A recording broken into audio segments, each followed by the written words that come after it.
जय श्री राम मेरे प्यारे भक्तों। आज के रामायण पाठ में आप सभी का स्वागत है। मन को एकाग्र कर राम नाम स्मरण के साथ शुरू करते हैं रामचरितमानस। अयोध्या कांड के 280वें दोहे से। एहि सुख जोगन लोग सब कहीं कहाँ यस भागु, सहज सुभाए समाज दुहो राम चरण अनुरागो। सिया राम जय जय राम, मेरे राम जय जय राम। सब लोग कह रहे हैं कि हम इस सुख के योग्य नहीं हैं, हमारे ऐसे भाग्य कहाँ। दोनों समाजों को श्री रामचंद्र जी के चरणों में सहज स्वभाव से ही प्रेम है। इस प्रकार सब मनोरथ कर रहे हैं। उनके प्रेम युक्त वचन सुनते ही सुनने वालों के मनों को हर लेते हैं। उसी समय सीता जी की माता श्री सुनैना जी की भेजी हुई दासियां कौशल्या जी आदि के मिलने का सुंदर अवसर देख कर आई। उनसे यह सुनकर कि सीता जी की सब सासुएं इस समय फुर्सत में है, जनक राज का रनिवास उनसे मिलने आया। कौशल्या जी ने आदर पूर्वक उनका सम्मान किया और समय उचित आसन लाकर दिए। दोनों ओर सबके शील और प्रेम को देखकर और सुनकर कठोर वज्र भी पिघल जाते हैं। शरीर पुलकित और शिथिल है और दोनों नेत्रों में शोक और प्रेम के आंसू हैं। सब अपने पैरों के नखों से जमीन कुरेदने और सोचने लगी। सभी श्री सीताराम जी के प्रेम की मूर्ति सी हैं, मानो स्वयं करुणा ही बहुत से वेश धारण करके विसुर रही हो, दुख कर रही हो। सीता जी की माता सुनैना जी ने कहा, विधाता की बुद्धि बड़ी टेढ़ी है, जो दूध के फेन जैसी कोमल वस्तु को वज्र की टांकी से फोड़ रहा है, अर्थात जो अत्यंत कोमल और निर्दोष है, उन पर विपत्ति ढा रहा है। सुनिए सुधा देखी यही, गरल सब कर तुति कराल।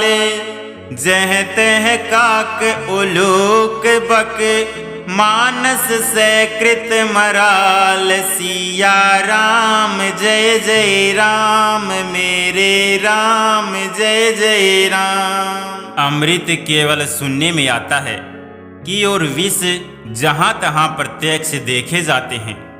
विधाता की सभी करतूतें भयंकर हैं। जहाँ तहाँ कोए, उल्लू और बगुले ही दिखाई देते हैं। हंस तो एक मान सरोवर में ही है।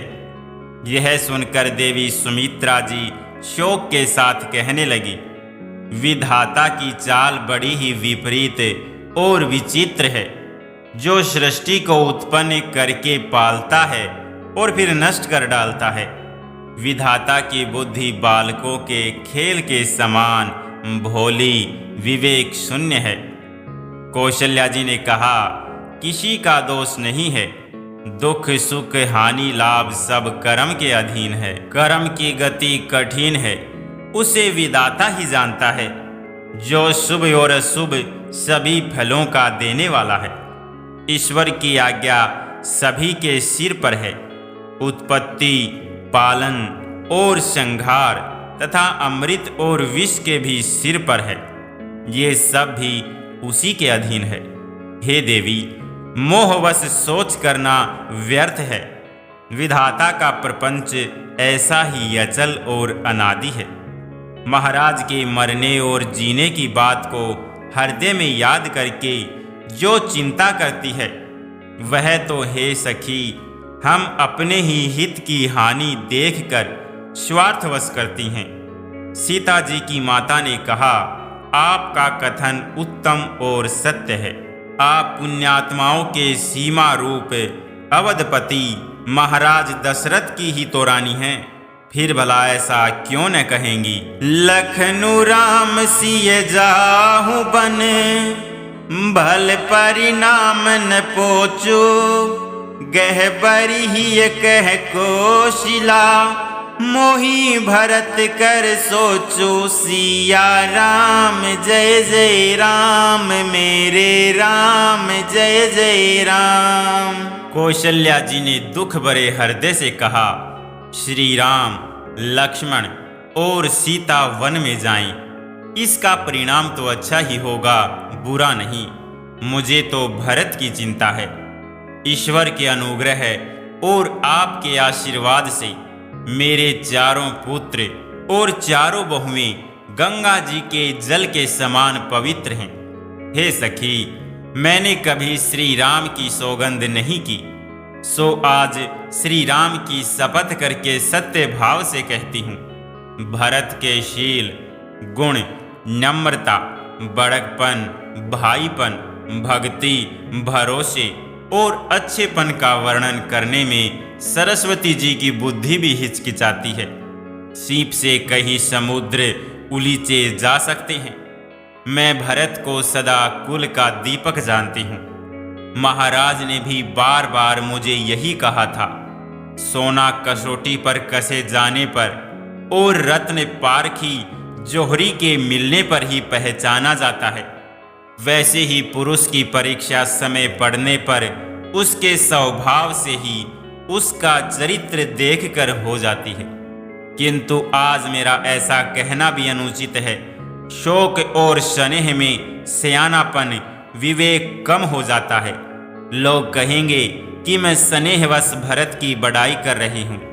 कौशल्या जी की गंगा जी के समान पवित्र करने वाली वाणी सुनकर सब रानियां स्नेह के मारे विकल हो उठी। कौशल्या कह धीर धरी, सुनहु देवी मिथिलेसी। को विवेक निधि बल्लभई, तुम हई सकई उपदेसी। सिया राम जय जय राम मेरे राम, जय जय राम। कौशल्या जी ने फिर धीरज धरकर कहा, हे देवी मिथिलेश्वरी, सुनिए। ज्ञान के भंडार श्री जनक जी की प्रिया आपको कौन उपदेश दे सकता है। हे रानी, मौका पाकर आप राजा को अपनी ओर से जहां तक हो सके समझाकर कहिएगा कि लक्ष्मण को घर रख लिया जाए और भरत वन को जाए। यदि यह राय राजा के मन में ठीक जच जाए तो भली बाती खूब विचार कर ऐसा यत्न करे। मुझे भरत का अत्यधिक सोच है। भरत के मन में गूढ़ प्रेम है। उनके घर रहने में मुझे भलाई नहीं जान पड़ती। यह डर लगता है कि उनके प्राणों को कोई भय न हो जाए। कौशल्या जी का स्वभाव देखकर और उनकी सरल और उत्तम वाणी को सुनकर सब रानियां करुणा रस में निमग्न हो गई। आकाश से पुष्प वर्षा की झड़ी लग गई और धन्य धन्य की ध्वनि होने लगी। सिद्ध योगी और मुनि स्नेह से शिथिल हो गए। सारा रनिवास देखकर थकित रह गया, निस्तब्ध हो गया। तब सुमित्रा जी ने धीरज धर के कहा कि हे देवी, 2 घड़ी रात बीत गई है। यह सुनकर श्री राम जी की माता कौशल्या जी प्रेम पूर्वक उठी। बेगी पाऊ धारिये थलही, कहे स्नेह सती भाई। हमरे तो अब ईस गति, कै मिथिलेश सहाय। सिया राम जय जय राम मेरे राम, जय जय राम। और प्रेम सहित सद्भाव से बोली, अब आप शीघ्र डेरे को पधारिए। हमारे तो अब ईश्वर ही गति है, अथवा मिथिलेश्वर जनक जी सहायक हैं। कौशल्या जी के प्रेम को देखकर और उनके विनम्र वचनों को सुनकर जनक जी की प्रिय पत्नी ने उनके पवित्र चरण पकड़ लिए और कहा, हे देवी, आप राजा दशरथ जी की रानी और श्री राम जी की माता हैं। आपकी ऐसी नम्रता उचित ही है। प्रभु अपने नीच जनों का भी आदर करते हैं। अग्नि धुएं को और पर्वत घास को अपने सिर पर धारण करते हैं। हमारे राजा तो कर्म, मन और वाणी से आपके सेवक हैं, और सदा सहायक तो श्री महादेव पार्वती जी हैं। आपका सहायक होने योग्य जगत में कौन है? दीपक सूर्य की सहायता करने जाकर कहीं शोभा पा सकता है? श्री रामचंद्र जी वन में जाकर देवताओं का कार्य करके अवधपुरी में अचल राज्य करेंगे। देवता, नाग और मनुष्य सब श्री रामचंद्र जी की भुजाओं के बल पर अपने अपने स्थानों लोकों में सुखपूर्वक बसेंगे। यह सब याज्ञवल्क्य मुनि ने पहले ही से कह रखा है। हे देवी, मुनि का कथन व्यर्थ झूठा नहीं हो सकता। अस कहीं पग परि प्रेम अति, सिय हित विनय सुनाई।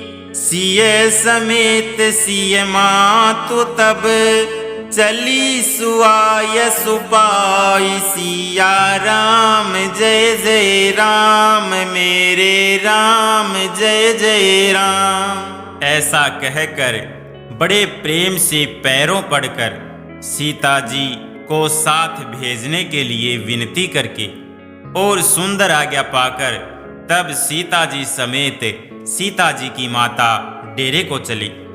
जानकी जी अपने प्यारे कुटुंबियों से जो जिस योग्य था उससे उसी प्रकार मिली। जानकी जी को तपस्विनी के वेश में देखकर सभी शोक से अत्यंत व्याकुल हो गई। जनक जी श्री राम जी के गुरु वशिष्ठ जी की आज्ञा पाकर डेरे को चले और आकर उन्होंने सीता जी को देखा। जनक जी ने अपने पवित्र प्रेम और प्राणों की पाहुनी जानकी जी को हृदय से लगा लिया। उनके हृदय में वात्सल्य प्रेम का समुद्र उमड़ पड़ा। राजा का मन मानो प्रयाग हो गया। उस समुद्र के अंदर उन्होंने आदि शक्ति सीता जी के अलौकिक स्नेह रूपी अक्षय वट को बढ़ते हुए देखा। उस सीता जी के प्रेम रूपी वट पर श्री राम जी का प्रेम रूपी बालक बाल रूपधारी भगवान सुशोभित हो रहा है। जनक जी का ज्ञान रूपी चिरंजीवी मार्कंडेय मुनि व्याकुल होकर डूबते डूबते मानो उस श्री राम प्रेम रूपी बालक का सहारा पाकर बच गया।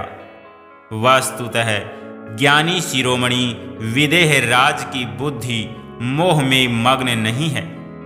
यह तो श्री राम जी के प्रेम की महिमा है, जिसने उन जैसे महान ज्ञानी के ज्ञान को भी विकल कर दिया। सिय पितु मातु स्नेह बस, विकल न सकी संभारी।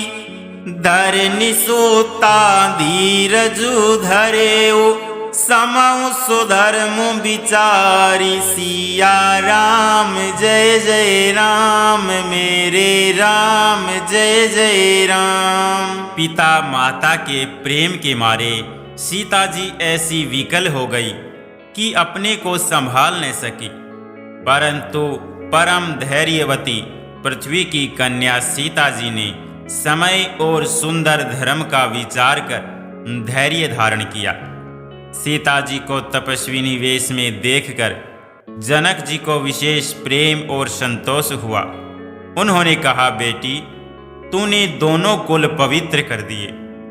तेरे निर्मल यश से सारा जगत उज्जवल हो रहा है, ऐसा सब कोई कहते हैं। तेरी कीर्ति रूपी नदी देव नदी गंगा जी को भी जीतकर, जो एक ही ब्रह्मांड में बहती है, करोड़ों ब्रह्मांडों में बह चली है। गंगा जी ने तो पृथ्वी पर 3 ही स्थानों हरिद्वार, प्रयागराज और गंगा सागर को बड़ा तीर्थ बनाया है। पर तेरी इस कीर्ति नदी ने तो अनेकों संत समाज रूपी तीर्थ स्थान बना दिए हैं। पिता जनक जी ने तो स्नेह से सच्ची सुंदर वाणी कही, परंतु अपनी बड़ाई सुनकर सीता जी मानो संकोच में समा गई। पिता माता ने उन्हें फिर हृदय से लगा लिया और हित भरी सुंदर सीख और आशीष दी। सीता जी कुछ कहती नहीं है, परंतु मन में सकुचा रही है कि रात में सासुओं की सेवा छोड़कर यहाँ रहना अच्छा नहीं है। रानी सुनैना जी ने जानकी जी का दुख देखकर उनके मन की बात समझकर राजा जनक जी को जना दिया। तब दोनों अपने हृदयों में सीता जी के शील और स्वभाव की सराहना करने लगे। बार बार मिली भेंट सिए विदा किनी सन्मानी, कही समय सिर भरत गति, रानी सुबानी सयानी, सिया राम जय जय राम, मेरे राम जय जय राम। राजा रानी ने बार बार मिलकर और हृदय से लगाकर तथा सम्मान करके सीता जी को विदा किया। चतुर रानी ने समय पाकर राजा से सुंदर वाणी में भरत जी की दशा का वर्णन किया। सोने में सुगंध और समुद्र से निकली हुई सुधा में चंद्रमा के सार अमृत के समान भरत जी का व्यवहार सुनकर राजा ने प्रेम विहल होकर अपने प्रेमाश्रुओं के जल भरे नेत्रों को मूंद लिया। वे भरत जी के प्रेम में मानो ध्यानस्थ हो गए। वे शरीर से पुलकित हो गए और मन में आनंदित होकर भरत जी के सुंदर यश की सराहना करने लगे। वे बोले, हे सुमुखी, हे सुनैनी, सावधान होकर सुनो।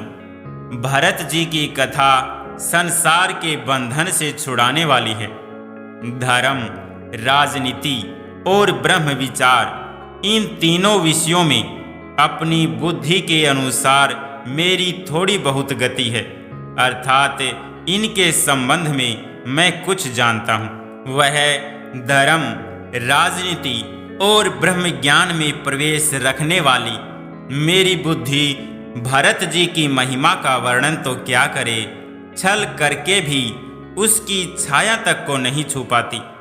ब्रह्मा जी, गणेश जी, शेष जी, महादेव जी, सरस्वती जी, कवि, ज्ञानी, पंडित और बुद्धिमान सब किसी को भरत जी के चरित्र, कीर्ति, करनी, धर्म, शील, गुण और निर्मल ऐश्वर्य समझने में और सुनने में सुख देने वाले हैं, और पवित्रता में गंगा जी का तथा स्वाद मधुरता में अमृत का भी तिरस्कार करने वाले हैं। निरवधि गुण निरुपम पुरुष भरतु भरत सम जानी, कहिए सुमेरु की शेर सम, कभी कुल मति सकुचानी, सिया राम जय जय राम, मेरे राम जय जय राम। भरत जी असीम गुण संपन्न और उपमा रहित पुरुष हैं। भरत जी के समान बस भरत जी ही हैं। ऐसा जानो, सुमेरु पर्वत को क्या शेर के बराबर कह सकते हैं? इसलिए उन्हें किसी पुरुष के साथ उपमा देने में कवि समाज की बुद्धि भी सकुचा गई। हे श्रेष्ठ वर्ण वाली, भरत जी की महिमा का वर्णन करना सभी के लिए वैसे ही अगम है जैसे जल रहित पृथ्वी पर मछली का चलना। हे रानी सुनो, भरत जी की अपरिमित महिमा को एक श्री रामचंद्र जी ही जानते हैं, किंतु वे भी उसका वर्णन नहीं कर सकते। इस प्रकार प्रेम पूर्वक भरत जी के प्रभाव का वर्णन करके फिर पत्नी के मन की रुचि जानकर राजा ने कहा, लक्ष्मण जी लौट जाएं और भरत जी वन को जाएं। इसमें सभी का भला है और यही सबके मन में है। परंतु हे देवी, भरत जी और श्री रामचंद्र जी का प्रेम और एक दूसरे पर विश्वास बुद्धि और विचार की सीमा में नहीं आ सकता। यद्यपि श्री रामचंद्र जी समता की सीमा है, तथापि भरत जी प्रेम और ममता की सीमा है। श्री रामचंद्र जी के प्रति अन्य प्रेम को छोड़कर भरत जी ने समस्त परमार्थ, स्वार्थ और सुखों की और सौपन में भी मन से भी नहीं ताका है। श्री राम जी के चरणों का प्रेम ही उनका साधन है और वही सिद्धि है। मुझे तो भरत जी का बस यही एकमात्र सिद्धांत जान पड़ता है। भोरे हूँ भरतन पेली हही, मन सहु राम रजाई, करिए न सोचु स्नेह बस, कहे भूप बिल खाई, सिया राम जय जय राम, मेरे राम जय जय राम। राजा ने बिलक कर प्रेम से गदगद होकर कहा, भरत जी भूल कर भी श्री रामचंद्र जी की आज्ञा को मन से भी नहीं टालेंगे, अतः स्नेह के वश होकर चिंता नहीं करनी चाहिए। श्री राम जी और भरत जी के गुणों की प्रेम पूर्वक गणना करते कहते सुनते पति पत्नी को रात पलक के समान बीत गई। प्रातःकाल दोनों राज समाज जागे और नहा नहा कर देवताओं की पूजा करने लगे। श्री रघुनाथ जी स्नान करके गुरु वशिष्ठ जी के पास गए और चरणों की वंदना करके उनका रुख पाकर बोले, हे नाथ, भरत अवधपुरवासी तथा माताएं सब शोक के व्याकुल और वनवास से दुखी हैं। मिथिलापति राजा जनक जी को भी समाज सहित क्लेश सहते बहुत दिन हो गए, इसलिए हे नाथ, जो उचित हो वही कीजिए, आप ही के हाथ सभी का हित है। ऐसा कहकर श्री रघुनाथ जी अत्यंत ही सकुचा गए। उनका शील स्वभाव देखकर प्रेम और आनंद से मुनि वशिष्ठ जी पुलकित हो गए। उन्होंने खुलकर कहा, हे राम, तुम्हारे बिना घर बार आदि संपूर्ण सुखों के साज दोनों राज समाजों को नरक के समान है। प्राण प्राण के जीव सुख के सुख राम, तुम तजतात सोहात गृह, जिन हई तिन हई विधि बाम, सिया राम जय जय राम, मेरे राम जय जय राम। हे राम, तुम प्राणों के भी प्राण, आत्मा के भी आत्मा और सुख के भी सुख हो। हे तात, तुम्हें छोड़कर जिन्हें घर सुहाता है उन्हें विधाता विपरीत है। जय श्री राम। मेरे प्यारे भक्तों, आज के रामायण पाठ को हम यहीं पर विश्राम करते हैं। मिलते हैं कल के रामायण पाठ में। तब तक के लिए आप सभी को जय जय।